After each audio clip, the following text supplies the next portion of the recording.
first, let me give you my topic. The topic I've chosen for today is like a jigsaw puzzle, like a jigsaw puzzle.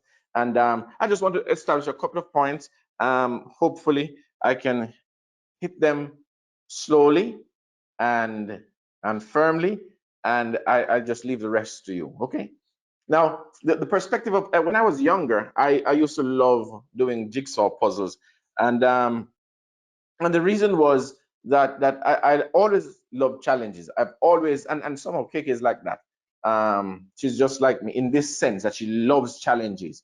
Now, with a jigsaw puzzle, for me, my approach, and this is not necessarily a book approach, it's just how the way I normally approach it. The first thing in a jigsaw puzzle is that you must see the picture. If you don't know the picture, you're in a greater problem. I've tried to do jigsaw puzzles without the picture, and did well, but it took far longer, right? So the first thing for me, and my approach really is to see the picture. Once I'm able to see the picture, then the next thing I do, I find the edges, the borders, and then if I find the four corners, I'm able to fit things together by first setting up the borders. Okay. No, you might be doing that differently, but that is how I normally do. I also used to love doing crossword puzzles, and I always yes, of course my wife loves that as well. But and I always love to go over the ones that they say this word is not there, like you can't find a word or you can't write. I always let's say, all right, let me see, and if I check it and I don't find it, it's not there, right? So I used to love that, and I guess even today I would do something like I would spend some time doing something like solitaire, like playing the game of solitaire. And the reason why I would play solitaire is because I'm testing my brain's capacity and how fast I am. I like to set records and then break my own record. Well, the truth is, Kiki has beat me on solitaire. Like we'd set her time, and she has done it several times, and I don't even bother to try because it's a use. But it is to, in my own mind, it is simply like to look at the black and the red numbers on the card, and to see how fast you can do that. And so I do that. And as I said, it's more like, for me, challenges. I like to challenge myself, and especially as we say we are getting old. I don't really feel old, but I know that the brain is slower somewhat, and especially if it's not being exercised, it's going to get much slower. It's a strange thing that, but when it comes to the Bible, I'm not slow at all, right? I'm not slow, and I seem to have pretty good memory as it relates to that. Anyway, the Bible, though, is somewhat, to me, the Bible is somewhat of a puzzle, where you have to spend time to put it together. In fact, here is a verse that I'm sure you're familiar with, one that we learned some time ago, and it's in Isaiah chapter 28. Isaiah 28. I'm not sure if you know how to put the Bible up, Kiki, but you don't necessarily have to do it. But Isaiah 28, I'm going to look at two verses here, which is verses 9 and 10. And as I said, we grew up with this verse. We grew up knowing some of us, even if we can't repeat it verbatim, we actually understand the principle behind it. And we often quote it by saying a part of it. But look at what it says here in verse 9. Whom shall he teach wisdom? And whom, sorry? Huh? Knowledge, yes. So you're not asleep. Whom shall he teach knowledge? And to whom shall he make to understand doctrine? Them that are weaned from the milk and drawn from the breasts.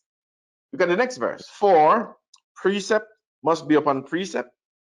So precept upon precept, line upon line, line upon line, here a little and there a little.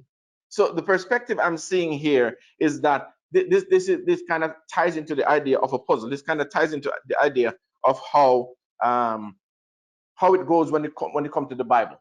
If you have to examine a precept here, if you have to examine a line here, and so it says precepts and lines and lines, you have to put things together like a puzzle to bring forward the true picture. So I can see also why you have to search and examine and scrutinize and test and prove, and to see if you can get a perfect picture when you're dealing with a word. Now, here's something that I did not do, which is set my timer. And so I just pause and do that quickly, 45 minutes. And I already took some time already. Okay, now I want to look at the picture then in that sense. And in this case, And in this case, the case of the Bible, the pictures are different. There are different pictures that are given. There are different pictures. Some of these pictures are just basic outlines, which have a kind of skeletal detail, and then you will have other pictures that will fill in more of the missing elements, will fill in more of what was missing in the basic outline. And so what I'd like to do then is examine mainly the prophetic picture, and see if we can find some semblance of harmony in putting things together or putting things in its right place. Now, here's something else that I'm going to suggest as well. What I'm going to do is basically just give you an outline in looking at the pictures and giving you an outline of what we're seeing. But I'm going to, well, let me wait until the end and I tell you what we'll be doing. All right, we'll be doing. All right. So we I won't be going to the passages. I'm looking at the time and I'm recognizing I won't go to the passages. It will take really a long time. But you already know the passages, and I'm assuming that. Well, in fact, I'm preaching to the choir, right? You already know the passages. You're familiar with them, and so what I'll try to do is to go slower. And in going slower, I'm hoping you'll understand much better the perspectives. All right, so let's get started. Now, I think the first picture, the first and great picture in the prophetic realm is coming to us from the book of Daniel. So Daniel 2 is the first and great picture that we're given, and we are familiar with the book of Daniel. And what I'd like you to think about is that Daniel was given a vision, and this vision has a specific reference. It has specific reference to a period of time. Now, Daniel was told something very significant. Daniel was told something about the kingdoms that will reign from the time of Daniel, from the time of Nebuchadnezzar, from the time of the dream, all the way to the end of the world. Okay?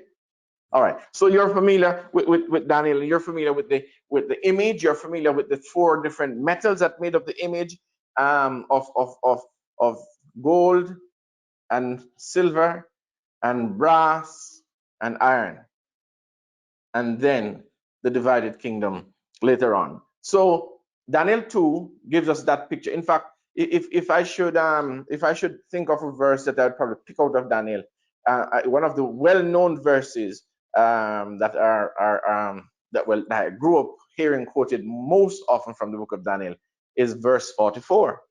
And so in Daniel 2 and verse 44, this is what it says: that, and in the days of these kings shall the God of heaven set up a kingdom which shall not be destroyed and shall not be given to other people, and so on and so on. I'm just quoting, right? So you're familiar with the verse, because we have grown up hearing that verse, and we understand that that verse is talking about what? Most of us, if we are remembering, we'll remember that that verse is talking about what kings? Which kings? Which kings was he referring to? In the days of these kings, which kings? Is it the king of the head, the breast and arms, the belly and thighs, the king of Babylon, the king of Medo Persia, the king of Grecia, and the king of Rome? Was that what the verse was saying? That in the days of these kings shall the God of heaven set up a kingdom? No, it's talking about something else. What is he talking about? He's talking about the kings that reigns in the feet, in the 10 toes, right? And I'll probably look at that a little more as we go on, because as we said, line upon line, precepts upon precepts, the precepts and the concepts are all there. The next one is Daniel 7. Daniel 7 employs the use of animals, and animals representing the very similar the animals now representing the very same things that the image represented: the head and the lion. So you had a lion, a bear, a leopard, and a nondescript beast. That's Daniel 7. It's dealing with the same 4 kingdoms, right? Except in Daniel 7, there's an expansion as it goes, as it relates to especially the last kingdom. There's an expansion as to more is added to the picture. Then Daniel chapter 8, now still using animals, but more so dealing with the horns in these animals, deals with the same kingdoms, excepting when Daniel 8 came about, the first kingdom came off the scene, And so Daniel 8 was dealing with more from the Medo-Persian Empire all the way to the end as well. Now, here is something that I want you to keep in mind. All of Daniel focuses on the perspectives or the different perspectives of kingdoms that will reign. When I say kingdoms, let me change that word or add to that word the word empires. They're kings, empires, as in Daniel 7 it talks about these four are four kings. In verse 20, in verse 17, in verse 23 says these are four kingdoms. So we're looking at kings, kingdoms, and empires. That's what we're talking about. Kings, kingdoms, and empires. So we're not talking about just a country. We're talking about an empire that governs countries, right? That's what we're looking at when we look at the book of Daniel. So what I see here is that what we're seeing are just these different kingdoms. They are expanded as you go on in the book. They are expanding, especially when it comes to the last great power. It's expanded to say more about what is happening now. So from the time of Daniel to the physical setting of the kingdom, the physical kingdom coming in the clouds of heaven, we see four great empires. Now I'm tempted to say five, and hear me out clearly. I'm tempted to say five because there seem the last kingdom, which is a divided kingdom, seemed to be an empire itself, right? Even though it was strong and it was weak. Now, very interesting as just looking at this. Do you know Daniel 2 talks about the previous verse, I think 43, talks about, he gives a certain phrase, and it's a very interesting phrase. It says that they shall mingle themselves. It talks about the strength of iron and the weakness of clay. It talks about how this division is there. And it says they shall mingle themselves with the seeds of men, but they shall not cleave one with the other, as iron is not mixed with clay. Now, I've somehow heard, I'm not sure if you've heard this, but I've heard some strange words concerning that perspective of the mingling themselves with the seeds of men.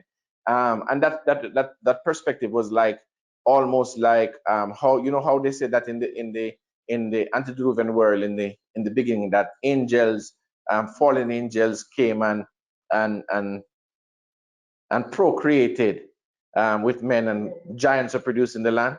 But something similar. I heard some perspective on that recently of this mingling themselves with the seed of men, where that these men were not these rulers like Nebuchadnezzar and so on were not really men. So I'm not sure if you heard that. Anyway, but look at this strange thing. When you look at this mingling themselves with the seed of men, if you look at this in any other passage, you know what the word that they use is? There will be intermarriage between kingdoms. It's an interesting thing. You look at some other translations, and that's what you see, that they will intermarry between themselves.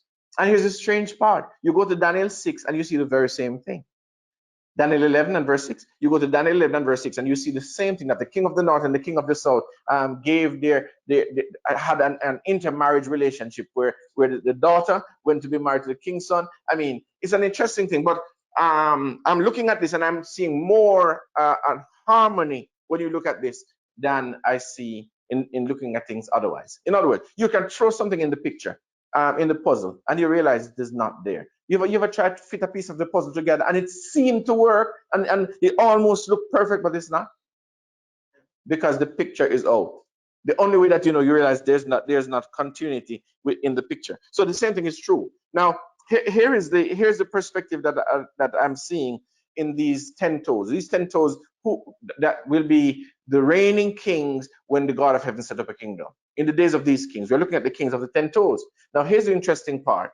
We're going to see as we continue to look at the picture that there's also another mention of 10 kingdoms or 10 kings who have not received any kingdom as yet, and that is in Revelation. So what we're looking at here is the fact that Daniel was told to close the book because it's not for his time. So he simply just made some records, and the angel said to him, close up the book, it's not for your time.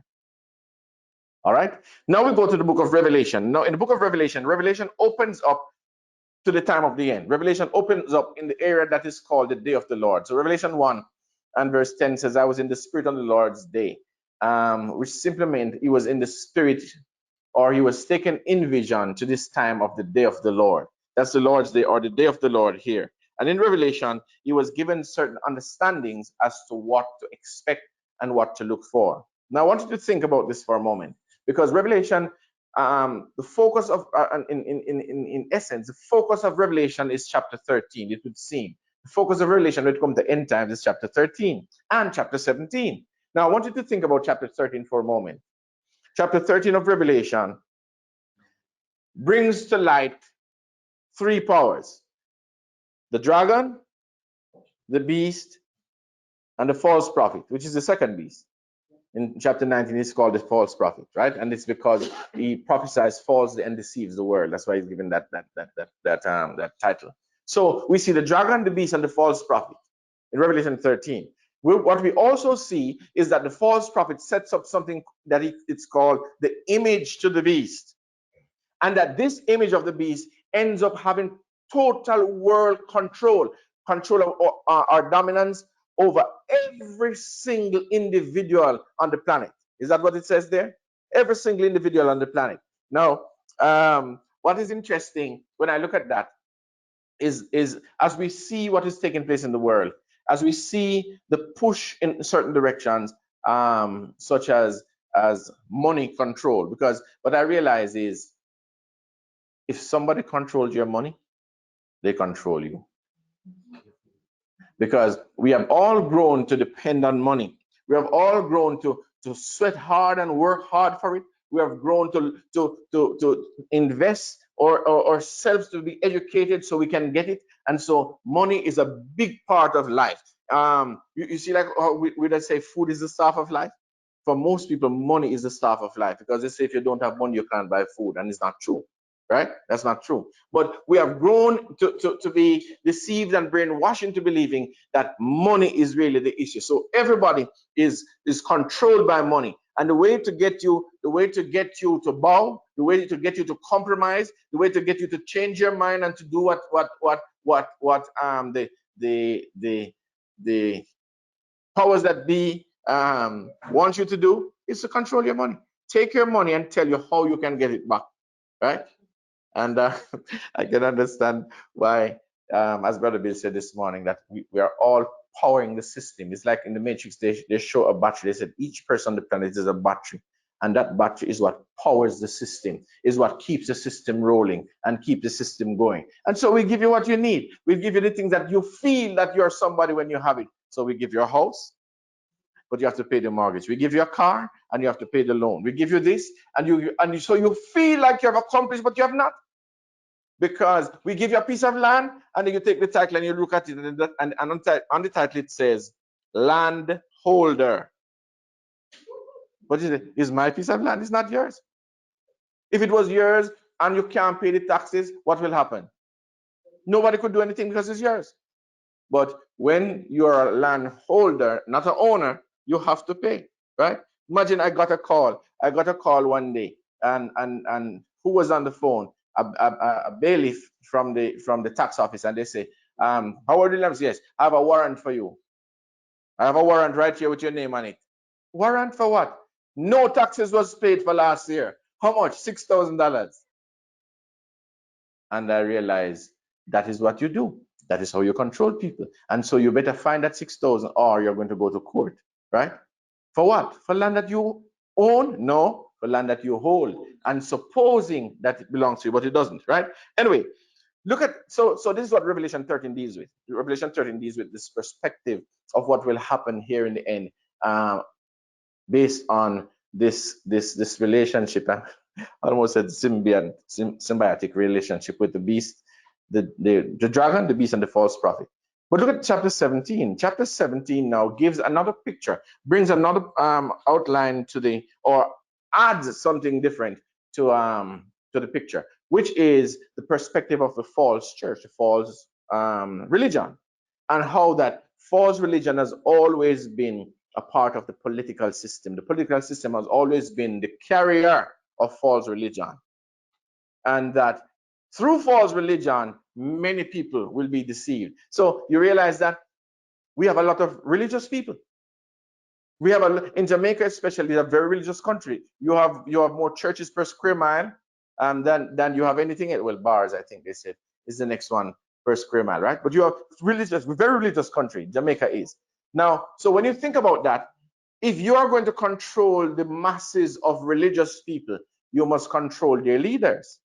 And that is the exact relationship that we're talking about here, that the political system controls the religious system. And that is why you had mandates that were given to countries came through the church. And the very church people, the pastors, the leaders, the presidents, and so on, were telling the people what to do because they said the government says we ought to do it, right? So that is exactly what Revelation 17 is bringing out. Another perspective where even religion is a part of this deceptive system, this control system. Religion is a part of it. So if you think that you can escape, you can't, especially if you're adhering to your pastors, your leaders, and those that teaches you, right? I realize how easy it is for us to be led astray just to have people tell you something. I realized, look, I'm not very old at all. I just brushed past 50. But I realized in my short 50 years, I'm discovering certain things that Brother Bill, who is 70, is discovering. That the system can fool you, the system can turn things around, the system can make you think that there is a big issue when it is not. But the reason that they do it is to get you under control, is to get you to do things that they want you to do. And then they know that they have you, right? Now, so Revelation, in fact, Revelation 17 brings out something even new. A new insight is brought forward in Revelation 17 that you don't necessarily see in other places. Something that I've seen in Revelation 17 is this. And you know what I realized? I realized how easily some people can say, I'm confused. There was a certain young lady who was always here who easily would give out that word. I'm confused. But you don't have to be. I'm simply just giving some outlines, right? Revelation 17 adds a new picture. Remember how Daniel did something interesting? What Daniel did, or what the Lord did through Daniel, was to show all the empires that will reign from the time of Daniel and the time of that vision to the time of the end. Remember we said that? In Revelation 17, something is highlighted here. And you know what is highlighted? Is the fact that from the beginning, from the reign of sin, look at what I've gotten from Revelation 17. The reign of sin actually will last for only 7 empires. That's what I get from Daniel chapter 17. That the reign from the time that Adam fell until the time that sin is dealt with and we go back to perfection, we're looking at the perspective of 7 empires. Well, you say 8 because there's an 8th kingdom. There's an 8th king that comes, but that king comes in a very for a very short time.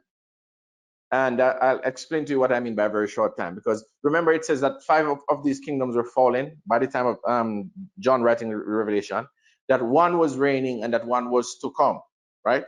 Now, I won't get too much into that part of what was to come. What was to come was the divided kingdom, is that right? What came after Rome fell? Wasn't it the divided kingdom? All right. So what I wanted to look at then is, it talks about 10 kings, which represented the 10 horns and the beast, remember? Who did it say these 10 kings were? He said these were 10 kings who have not received a kingdom as yet. Do you remember reading that? But that they reign with the king 1 hour. So if you're an Adventist, then you remember how we work things out in prophecy. Remember that, Brother Bill? That they say 1 hour in prophecy represents 2 weeks, right? So it's 15 days. So how they do it, they say one prophetic year is 360 days. And so what you do is divide 360 by 24 hours, and you'll get the equivalent of 1 hour. So 1 hour in prophecy is 15 days. In that perspective, you say, okay, so these kings actually reigns for a very short time. A very short time with the last kingdom. And it says that is in the days of these kings shall the God of heaven set up a kingdom. So there just seem to be some kind of perspective there as I said, if you look at the pictures, you can tie them in. For example, I could say, and you could look, and I saw on the board that maybe last week Brother David dealt with the festivals, that if you look at the festivals, that there were 3 fall festivals. Is that correct? Is that 3? 3 fall. So 4 spring festivals. Remember, I just saw it on the board, so I'm figuring that you looked at it, right? Right. So four spring festivals, which was what the Passover, the what else? You know, did it last week. So Passover, wave sheaf, unleavened bread, and Pentecost, right? So in the spring, and that's the spring. So in the fall, there are 3 festivals, and these 3 festivals are trumpets, atonement, and tabernacles, right? Now, if you check that out for the fall festivals, you'll find that it's a period of 15 days. From the first of the month, the trumpet is blown. The 10th of the month, atonement comes. The 15th of the month is tabernacles. Correct? So I'm saying I don't see a contradiction here. When I look at certain things, I realize that the things in the end are so fast and so quick. But most people say that cannot be, Brother Howard. That's all right, right? But I see this as something that, in fact, here's something as I realize I can't be dogmatic. You know, I grew up and people told you how my teachers told me this is how it will be. Like Adventists, they know everything. They know everything because Ellen White says that we have been given light about everything until Jesus takes us into the pearly gate, right?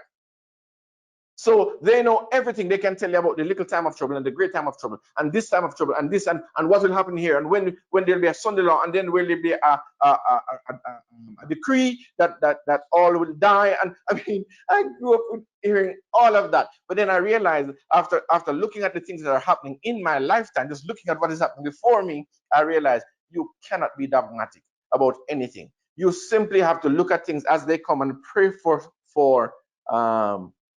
discernment and eyesight that you will see things aright. Right? If you ever think that you have it known, you're going to be truly mistaken and probably even lost if you're not careful. So for that reason, as I said, I don't say this is so, because for example, let's say who are these 10 kings? Who are these 10 countries in the end? Somebody says it's the BRICS country. Is it? Probably, because they said BRICS was 5, but now BRICS included 6 more last week or week before. So that's 11, right? So I'm looking at the perspective and I'm just saying it's easy to say something. You say, all right, so maybe it is this or maybe it is this, but you don't know, right? So you just have to look at how things are, look at how they transpire, look at how they unfold. Then you say, aha. For example, I told you that I was looking at the World Health Organization, and I'm actually looking at them with the perspective of the image of the beast for several reasons. I told you why I was doing that, because they are, even today. Look, you know what I realized? With all the talk that you will talk, you can't stop the beast power from accomplishing its work. Or you have to stop the prophecy. So we can talk and we can say we will oppose. You will never stop the beast power from doing the things that it was prophesied that it will do. It's almost like a mandate is on it. So there's nothing that we can do. We can say, I will not, what's the word? I will not comply. I will not comply. Fine. But that's for you. You will not comply, and you'll probably not comply and end up dead, right? Because those who don't comply generally end up dead. But make sure you're not complying for the right reasons. Make sure that the reason for why you're not complying is because your conscience is they're asking you to defile your conscience as it relates to your experience with God. Make sure that that is the reason, and not that you're just being stubborn and saying not doing it. That's not the perspective. Perspective is make sure that there is something as it relates to your experience with God that you will not defile that experience, right? Is that making sense? All right, let's look a little bit now at the end time focus. So, man, I hope that has not been confusing. We just simply looked at Daniel and looked at Revelation, look at the different pictures that were there. And so look with me now at the end time focus. Look at the end time. Here's something I want you to say. When we look at the end times through the eyes of Jesus, we see a little bit of a picture that I want to paint. Listen again. When we look at the end times through the lens of Jesus, we see a little bit of a picture that I want you to see. Now, to understand Jesus' perspective of the end, we must go through the Gospel's revelation of what Jesus has said relating to the end. Is that reasonable? All right. So from the lens of Jesus, Jesus pushes our attention. If you look at Matthew 24, Mark 13, Luke 21, Jesus pushes our attention to the book of Daniel. Very interesting. Jesus pushes our attention to the book of Daniel, and he says that when we get to the book of Daniel, we are to understand what we're reading. He said, whoso readeth the book, let him understand. So he is directing our attention to the book of Daniel. And I find that is not very strange at all. Do you know why? Because the angel said to Daniel, close up the book because it's not for your time. It's for the time of the end, right? And here Jesus says that here in the time of the end, what you have to look for, we have to look at the book of Daniel and look at what Daniel said in his book, right? Now, look at what the angel says. Close up the book, Daniel. It's not for your time. It's for the time of the end. And at the time of the end, look at what he says. They shall run to and fro. and knowledge shall be increased. Now let me ask you a question. That's I think verse 4 of Daniel 12. What does that mean? Daniel said to them, didn't realize it was so far in the dark. Daniel said to them that at the time of the end, they shall run to and fro, and he said, knowledge would be increased. What does that mean? What is that running to and fro? What does it mean? What is this that knowledge will be increased? All right, so people, I've heard people say that the running to and fro is that people will go to different countries and we'll have planes flying all over the place and take us to different place, and knowledge will be increased, meaning man will get wiser. And look at what they've produced today, AI, right? It's an interesting thing, right? So, but is that really true? Is that the focus of the book? No, I don't think so. Look again at the context of what he's saying. He says, close the book for this time for it will be for the time of the end. Look at what happens at the time of the end. At the time of the end, you'll find there are people who going back to the book of Daniel, going to and fro through the book like a puzzle, trying to figure it out. And he says, and knowledge shall be increased. Does that make better sense?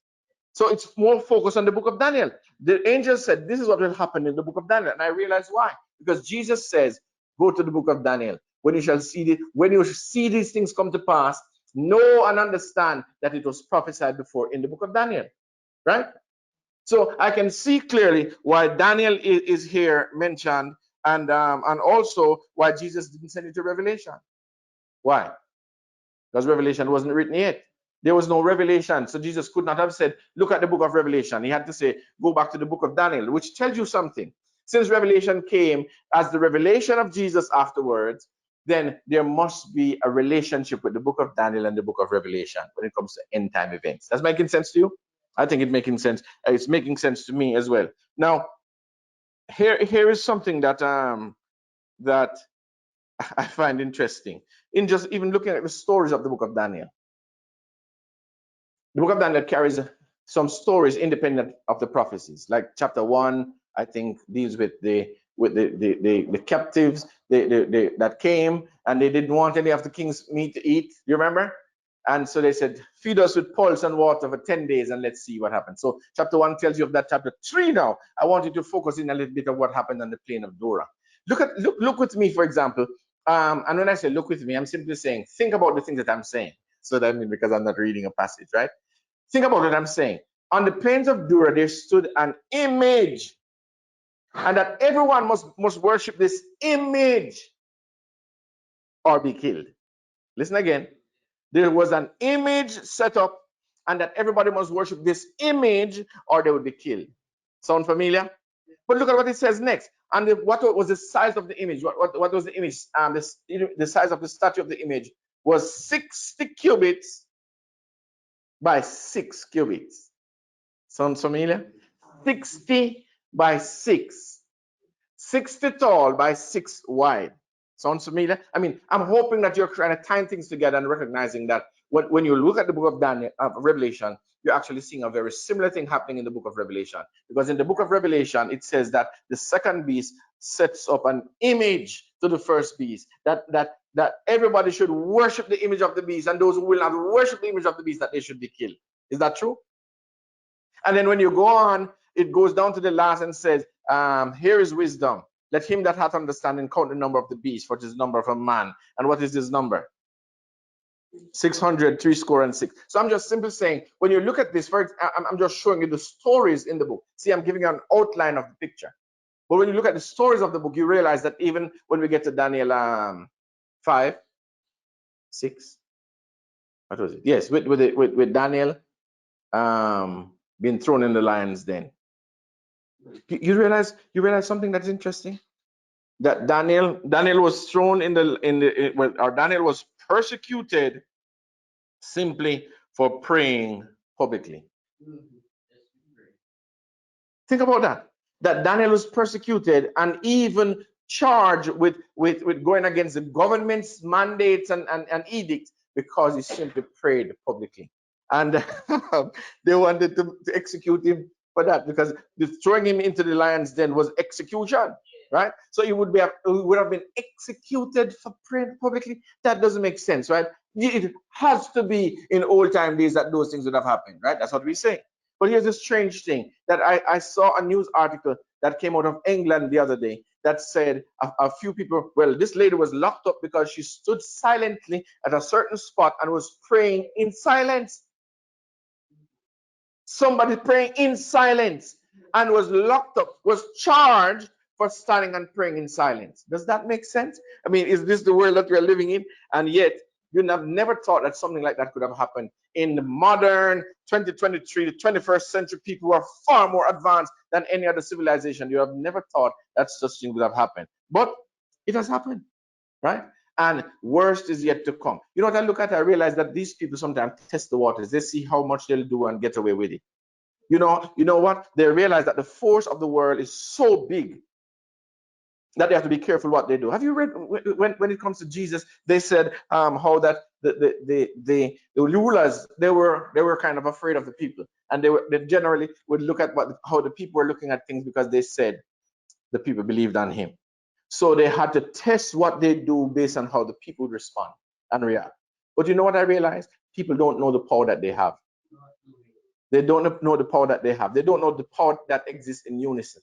Look here, you imagine this. You elect a government. You, the people, elect a government. And you put a government in place, and you put a government in place based on what you want them to do. The government is in place, and now the government becomes a dictator. And instead of the government listening to what you have to tell them to do, the government now tells you what to do. But anyway, we say this is democracy, but it's not, right? Because if you had known the truth and the power that lies in your hands, in the hand of all the people together, not the divided people, of people united together, you'll be amazed to see what we could have accomplished if we are all united in the things that we're doing. All right. So what is that the perspective of in the material, physical world? What about in the spiritual world? What would have happened if all of us sitting in this room and all of us online and all of us in this world that claims to belong to Jesus Christ, what if we could be united for the kingdom's sake and the kingdom's purpose? What could we have accomplished if the unity existed? Because remember, it is not by might nor by power. It is by the Spirit of God. Where is that Spirit? That Spirit of God is in you. That Spirit of God is in me. What if all of us could be united with the Spirit? Because that's the problem. The Spirit of God is always with us and in us, leading us and wooing us and being long suffering to draw us in a certain direction. But we are always in the resistance. Is that not true? But what if we could be united with the Spirit of God? What would be the power on this planet if that was the reality? I mean, I think about the disciples. I think about Paul and all of these people coming together. And they said that the gospel reached the entire world. Who said that they were witness that these men have turned the world upside down? Isn't that what we read? Isn't that the testimony that we read as to what happens when this thing happens, when people are united, when the kingdom of God was being moved under the power of the Spirit of God? Look at what they accomplished. And it was not a big crowd. It was not a big crowd. When you think about who these apostles are, for example, honestly, when I look, I don't see that the apostles per se doing much. When I say the apostles, those who came from Jesus, it seemed to me like they sat down at Jerusalem. Like Peter sit down at Jerusalem, and then they go out and they sit and call him, and then he and John went down and did something, right? When I was in India a couple of years ago, they did say that Thomas came to India, right? And here's the strange thing, that Thomas came to India and Thomas lived in a cave with a tiger. That is the folklore there in India, is that's where Thomas lived, with a tiger in a cave. And I'm thinking, man, this massive man of faith who received faith when Jesus told him, right, that you should, blessed are those who don't see yet they believe. And he goes to India to live in a cave with a tiger. I was thinking that he would have moved India for the kingdom, right? And anyway, so there seems to be a so-called Gospel of Thomas circulating somewhere there in India. Just like there's a Gospel of Judah, right? And there's a Gospel of everybody else. And I just wonder, why is it that we're after all these Gospels when we do have 4 of them that we can't seem to understand what they're saying, and our lives falling in the same pathway as theirs? Why do we need more than the 4? Is not the 4 enough? What else do you need to hear? I mean, I just wonder why people sometimes are where they are mainly, and why they want to focus on other things instead of looking at the things that we are seeing in what we are seeing today.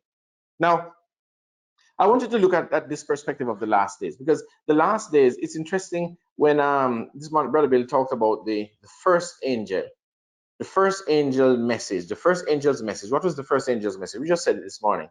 What was it now? Fear God and give glory to him. Why?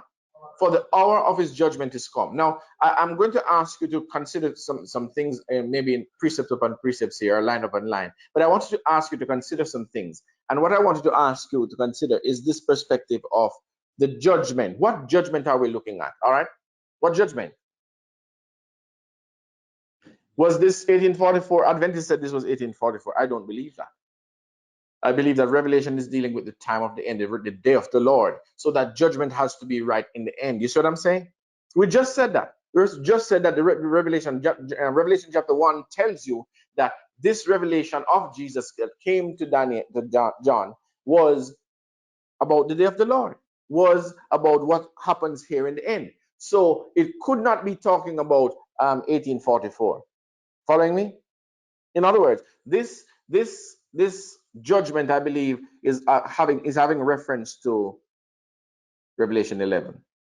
Revelation 11 John was told to measure the temple and the altar and them that worship there. Revelation 11 then seemed to bring the perspective of judgment into the judgment of the living. Revelation 11 also does something interesting. Revelation 11 says, when judgment moves to the living, God's people will be empowered.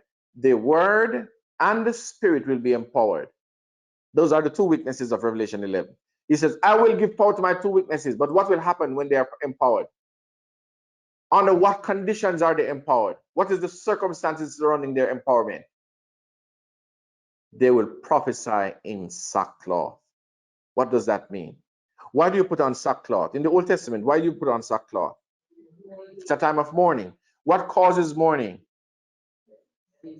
All right, a disaster in the land, a crisis or a disaster in the land. When there's a disaster in the land, then mourning takes place, right? Go ahead, my sister. It's unlike but yeah.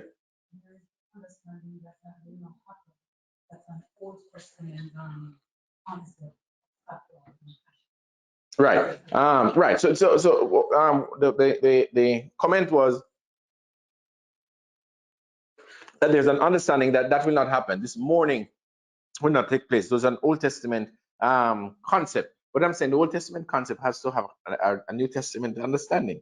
So if these witnesses are going to prophesy, are going to be empowered to prophesy in sackcloth, it must be that the empowering or the preaching of the gospel will be on the terrible crisis. You understand what I'm saying?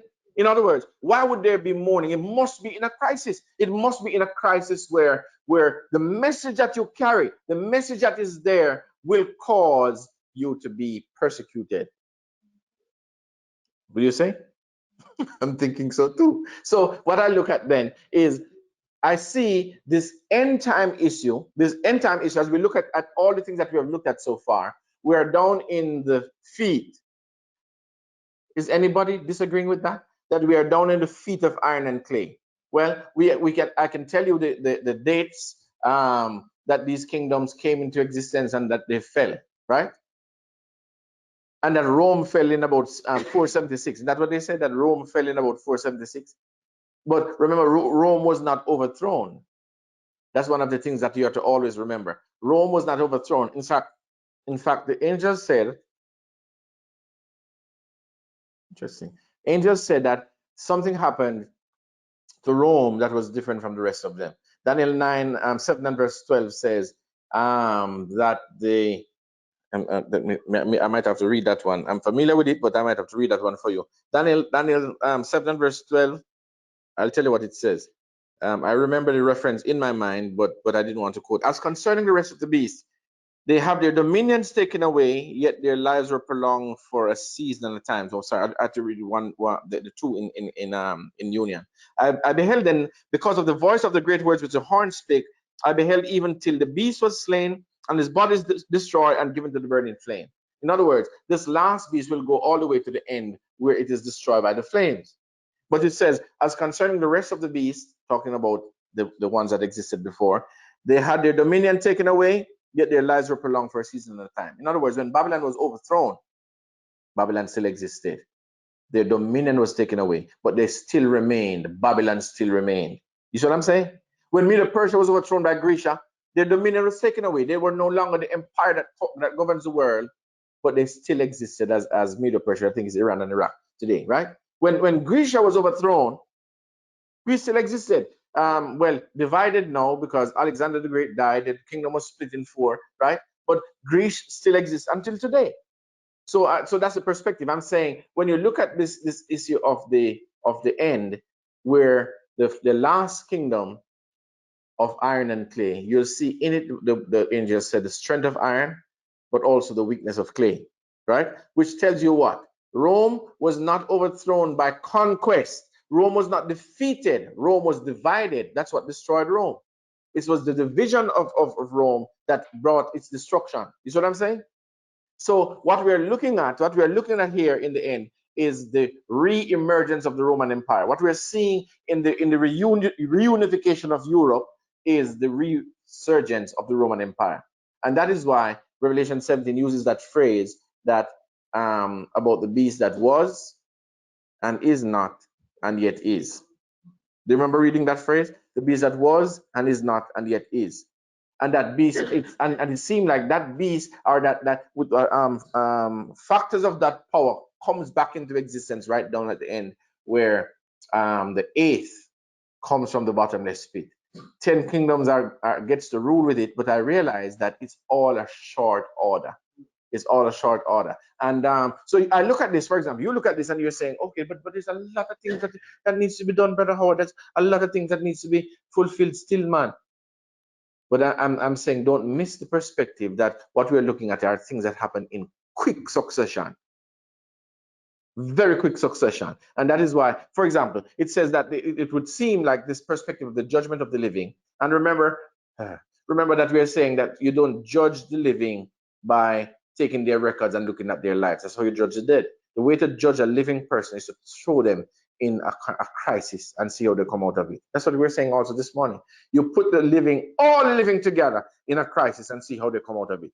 For example, what is the judgment of the living for? Who is the judgment of the living for? What is it proving? The judgment of the living is proving those who belong to Christ. Why? Because you don't need to prove who belong to the world. They already claim that we are of the world, that we don't belong to Christ. So you don't need to prove they're of the world. But why do you need to prove those that belong to Christ? Because the wheat and the tares are growing together. Remember what the disciples said to the master? That where did the tares come from? And the master said, let them alone until what time now? The time of the harvest. And at the time of the harvest, he says something is going to happen. The angels were going to gather who now? The tares into bundles to be burned, but the wheat will be gathered in the barns, right? So I look at this and I realize that this is really the focus, that most people don't see this as the focus. They don't see that what is before us is this great time of testing. I believe this time of testing has started. That's my own personal opinion. You might not necessarily believe that, and that's okay, right? That doesn't prevent us from being brothers and sisters, does it? No, because we'll all see eye to eye when I bring again Israel. Is that what he said? That we will all see eye to eye. So that's all right. If you're not where I'm at and I'm not where you are, it's not a problem. I know that the word says he will bring together Zion, that we'll all see eye to eye. Is that good? I'm looking forward to that time. But as we head into this place, we must see. And I have a very stark warning to give to the people of God, the children of God all around the world, not just those who are listening here, but all the children of God around the world, because I realize Paul says that we are not of the night and we're of the day. Paul says that those are of the day are sober and we are not drunken as those are in the night. So that's the truth. But is that talking about you?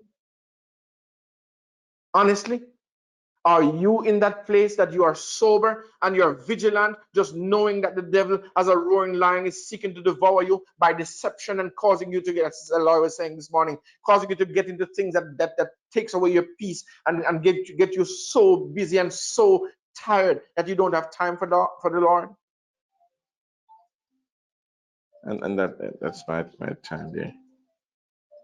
Right. So that's the perspective I want you to have. Right. Come on. Right. So that's the perspective I want you to have. The perspective that if you don't spend the time seeking God for directions in this time, you will be in trouble. You will be in trouble if you don't spend the time. Look, you know what I realized? It was so easy, like the Israelites back then. It was so easy for them to just do what everybody else was doing. That's how the mixed multitude got to be a part of the Israelites. You know that? Yeah, they simply just did what the Israelites were doing.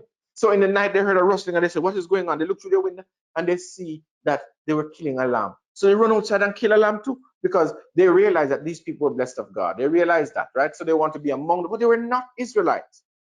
So they went and they killed a lamb too. And so what are they doing outside? They said, "They're painting the blood with the doorpost with blood, the doorpost and the lintel," and they run and paint their doorpost too, right? Because the issue was not that they would paint it with hyssop and all of that. The issue was that when I see the blood, I will pass over you.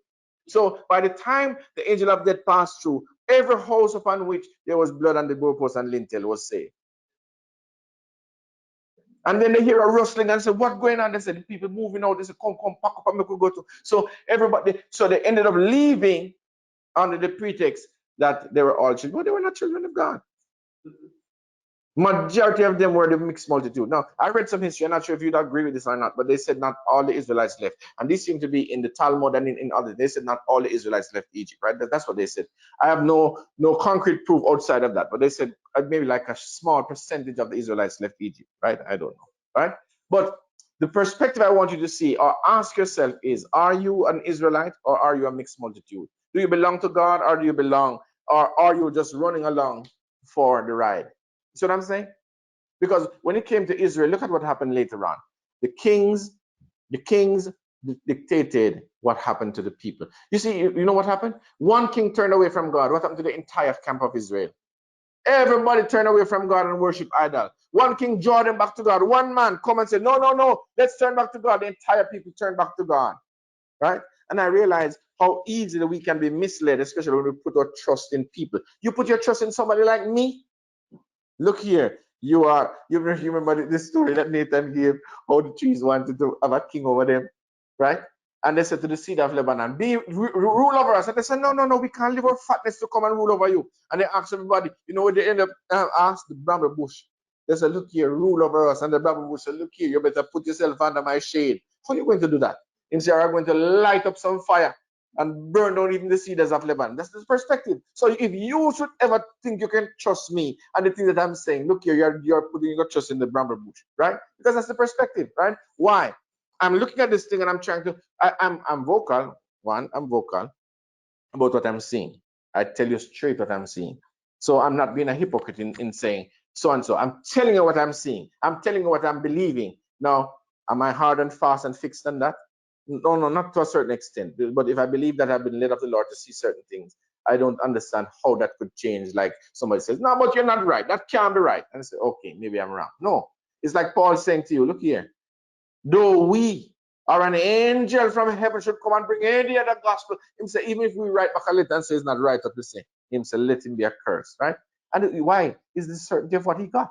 He knew what he got. He knew who he met, and he knew what he heard, and he knew what he got, right?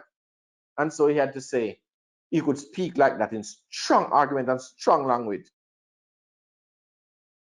Sorry, sister. Go ahead. I was just saying the person says, "Oh yeah, my time too." Good. Let me wrap it up. all that says, Lord, Lord, shall fixing well. Mm-hmm. Right. So that is correct. Not all that said, "Lord, Lord," shall enter, but he that do it what now? The will. So that's the perspective. How will you know his will? How do you know his will? Remember the perspective of John, of Jesus, was that he that willeth to do the will shall know of the doctrine. Is that what it is? John 7? So that's the perspective. Where is your will? You know what I realize? And yes, I'm wrapping up. I'm closing it off. You know what I realize? I realize that the world is so enticing. That's one. And the other thing is some of God's people have put themselves into so much debt that it's impossible for them to even think otherwise. They're in debt up to their nostrils right here, almost about to go under, right? And how do you say to somebody like that, that look here, it's kingdom time? Yesterday I was talking to the same person I mentioned I was talking to. I asked the question. Let me ask you a question. Let's say you have $10,000, 10,000 US dollars in your account. But you know for sure that in 3 weeks the world ends and this is it.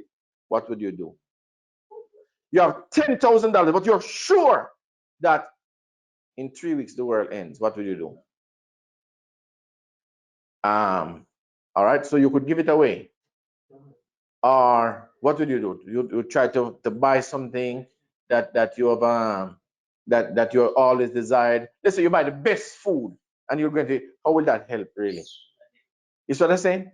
If when you look at it, I realize what is the value really of that? What is the value? It's like I was talking to somebody and I said, what if in 3 days we are a millionaire, but in 3 days it all comes crashing down? What are you going to do? Buy the best car that you can find for your money? For 3 days? That makes sense? So most people don't look, and that's why I said, I look at parents and I realize if parents don't know how to train their children, how can they train them? If they themselves weren't trained. If you're not convinced and convicted about certain things, how can you ever do otherwise? Like, how can you direct your child in that perspective? I mean, I look at parents today who are pushing their children to take loans, children loan, who they just get passed for another for high school, and they're giving them the best that they can, right? When the world is ending, how do you deal with that? Well, I realize it's the perspective. You don't know, and if you don't know, you're just going to do things like because you're ignorant. But what about the people who really know? Well, you realize if you look around and nobody knows much. How do you know that they don't know much? Because nobody is making the necessary moves.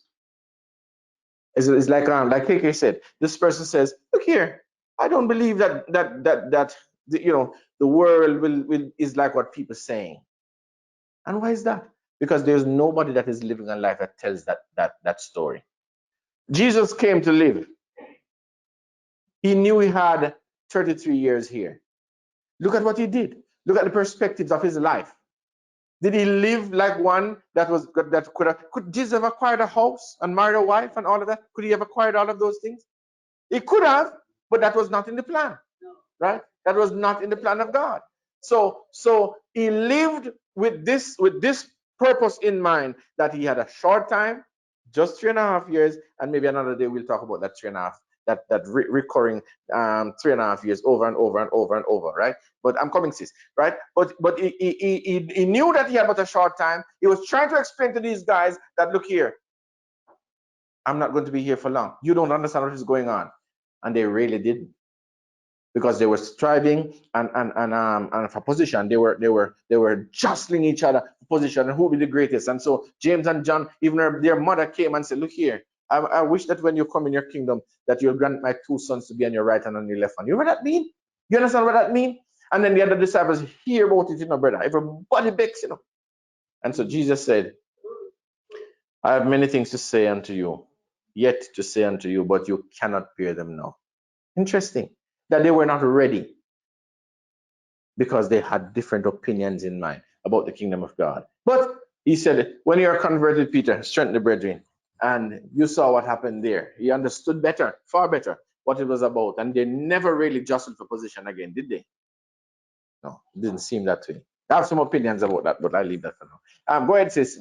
We'll take that last point and close. I was talking about the Israelites. Yes. When they were to leave Egypt, Moses told them to kill a lamb of praise the blood. They had a microphone. Praise the blood and the door of force, right? Their house. Looking. Sorry, sis, go ahead. Okay. Press the button at the back. In our modern time, what is our door? It is our heart, right? And what is our blood in this modern time? It is Christ. Christ, Definitely. Turn the head for the the Bible hearing. says, abide in me and I in you. Because without me, you cannot bring forth nothing, right? Cannot bring forth any fruit. And then Jesus said again, though Father in me and I in them, that we become one, have that oneness. Well, we don't see that oneness fulfilled yet, but it is going to fulfill.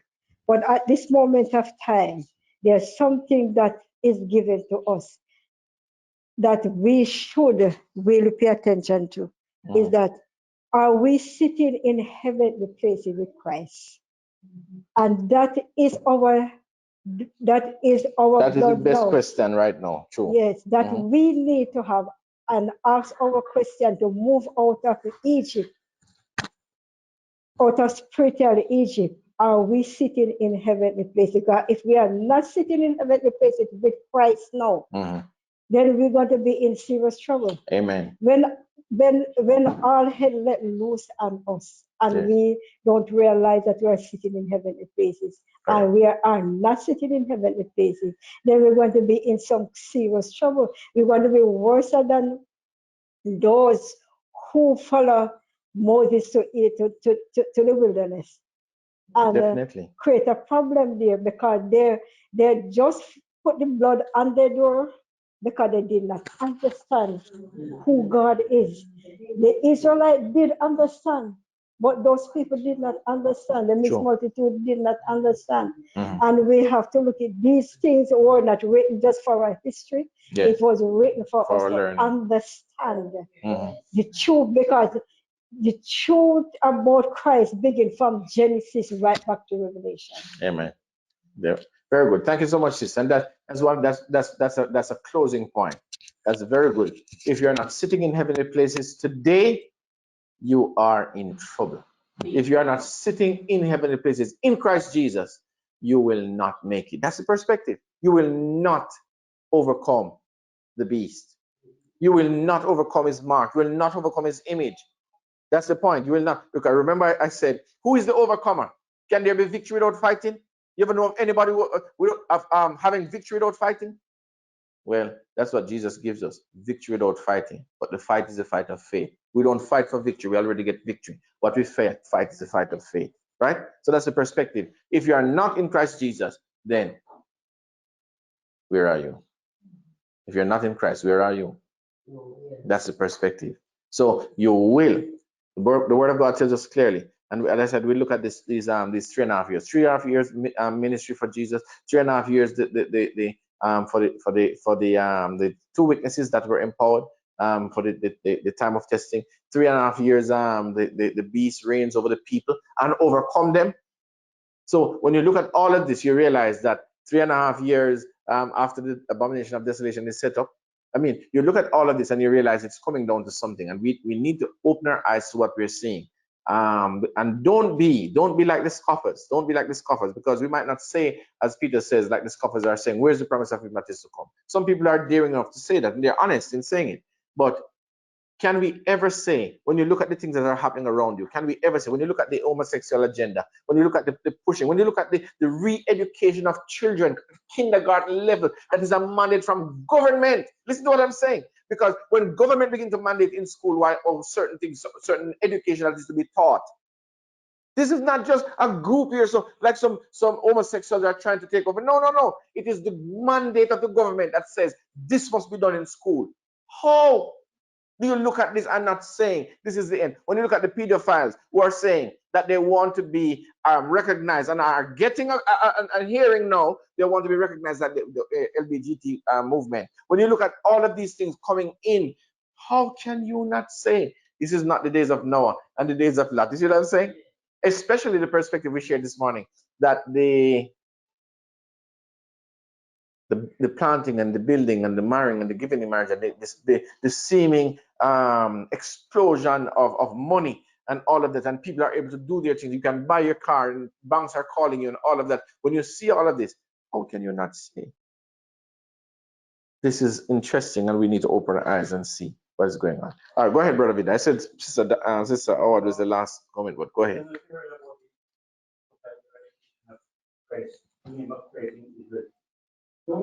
Right. Well, I'm here. I hear several things. I'm hearing that they will also write a new Bible in China. I hope all kinds of things happening. AI going to write a new Bible and all of that. But yeah, go ahead.